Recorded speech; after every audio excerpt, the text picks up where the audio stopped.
నమస్తే, welcome to RP7 TV news. Parliament ఎన్నికల ప్రచారంలో భాగంగా జూబ్లీహిల్స్ నియోజకవర్గానికి సంబంధించి ఎమ్మెల్యే మాగంటి గోపీనాథ్ ఆధ్వర్యంలో తన క్యాంప్ ఆఫీసులో అన్ని డివిజన్ల బూత్ కమిటీ సభ్యులకు పత్రాలు అందజేసిన సికింద్రాబాద్ బీఆర్ఎస్ పార్టీ ఎంపీ అభ్యర్థి టి పద్మారావు గౌడ్. ఎంపీ అభ్యర్థి పద్మారావు గౌడ్ మాట్లాడుతూ, గతంలో నేను మంత్రిగా ఉన్న సమయంలో డిప్యూటీ స్పీకర్ గా ఉన్నప్పుడు ఎలా అయితే అందరికీ అందుబాటులో ఉన్నానో, ఇప్పుడు కూడా ఎంపీగా గెలిచిన తర్వాత కూడా ప్రతి ఒక్కరికి అందుబాటులో ఉంటూ సికింద్రాబాద్ పార్లమెంట్ పరిధి అభివృద్ధికి తోడ్పాటు పడతానని తెలిపారు. ప్రతి ఒక్క కార్యకర్త బాగా కష్టపడి గతంలో మన ప్రభుత్వం ఉన్నప్పుడు హైదరాబాద్ కు చేసిన అభివృద్ధి గురించి తెలియజేయాలని కోరారు. హైదరాబాద్ నగరంలో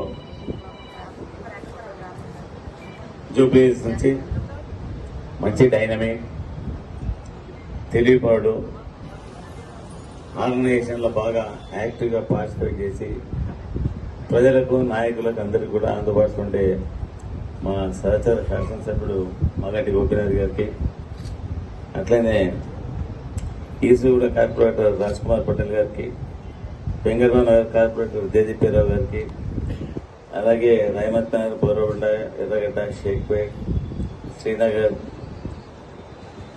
ఇతర డివిజన్ల నాయకులకు, కార్యకర్తలకు, మహిళా సోదరులకు అందరికీ కూడా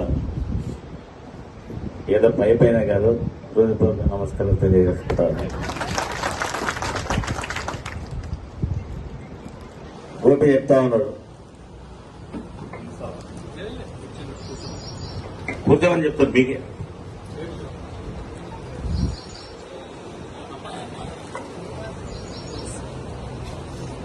గోపి చెప్తూ ఓ మాట చెప్పిండు. ఆయన స్పీచ్ లో నేను బాగా వింటా ఉన్నాను. ఈసారి పార్లమెంట్ అభ్యర్థిగా